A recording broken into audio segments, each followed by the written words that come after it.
ప్రసాద్ రెడ్డి గారు చెప్పండి, 58 లక్షలు అయిపోతుందంట సంపద 2047 నాటికి. అయితే మొత్తం ఆయనే ఉండాలంట, ఆయన కానీ ఆయన పార్టీ కానీ ఉండాలంట. మీరు ఒప్పుకుంటారు ఆ విషయాన్ని? అలాగే రాయలసీమ ఈ రకంగా ఫ్యాక్షనిజం గురించి వీటి గురించి మాట్లాడడం, అసలు మొత్తం అంతా అద్భుతంగా జరిగిపోయిందని ప్రచారం చేయాలని జగన్మోహన్ రెడ్డి గారు రారని రాసివ్వటం, ఇవన్నీ ఏంది ఇట్లాంటి మాటలు? చంద్రబాబు గారు మాటలు నమ్మితే మనకి 2018లోనే పోలవరం పూర్తయిపోయి ఉండాలి, ఇప్పటికి కాలేదు. అలాగే మోడీ గారి మాటలు నమ్మితే రైతుల ఆదాయం రెట్టింపు అయిపోవాలి 2021-22కి, కాలేదు.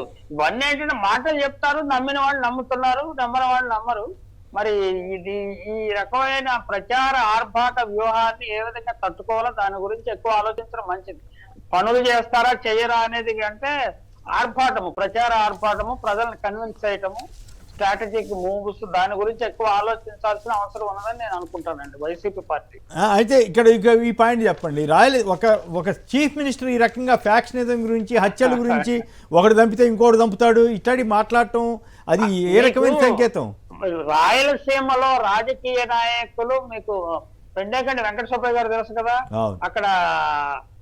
అక్కడ లోకల్ భూస్వాముల జుట్టు ముడేసి ఆయన చాలా కాలం దీర్ఘకాలం రాజకీయాలు నడిపాడు. అలాగే ఇక్కడ మన చంద్రబాబు నాయుడు గారు కూడా రాయలసీమ యూనిఫైడ్ గా, ఉత్తరాంధ్ర రాయలసీమ యూనిఫైడ్ గా ఈ ప్రభుత్వం మీద దాడి చేసే ప్రమాదం ఉన్నదని గుర్తించాడు ఆయన.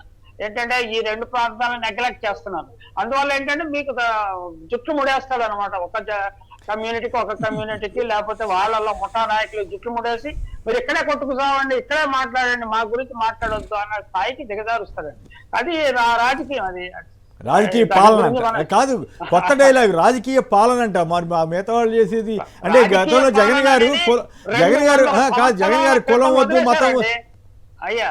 200 సంవత్సరాల క్రితం అమెరికాలోనూ అట్లా ఇలాగ ఉండేది. ఒకసారి ఒక కొత్త పార్టీ రాగానే, అధికారంలో రాగానే పాత అధికారులు రెడిపోయి వాళ్ళ అధికారులు ఉండేవాళ్ళు.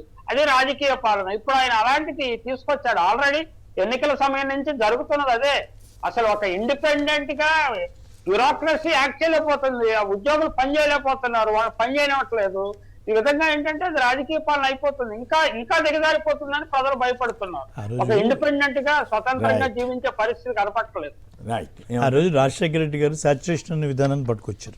సిమిలర్ లైన్స్ లోనే జగన్మోహన్ రెడ్డి గారు కూడా ఆ సాచురేషన్ విధానం వెళ్ళాం, కానీ రాజకీయ పరిపాలన అంటే ఇవాళ ప్రజలు తనకిచ్చినటువంటి ఆ వర్డిక్ట్ని ఏమనుకుంటున్నారంటే మా జన్మభూమి కరెక్ట్, ప్రజలు అదే కోరుకుంటున్నారని ప్రజల మీద రుద్దడానికి ప్రయత్నం చేస్తున్నాడు.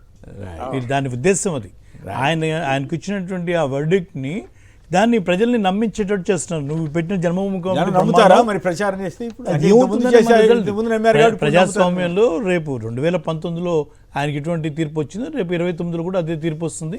29, 27 ఎప్పుడు వస్తే అప్పుడు అటువంటి తీర్పు ఆయన ఫేస్ చేయాల్సి వస్తుంది. రైట్.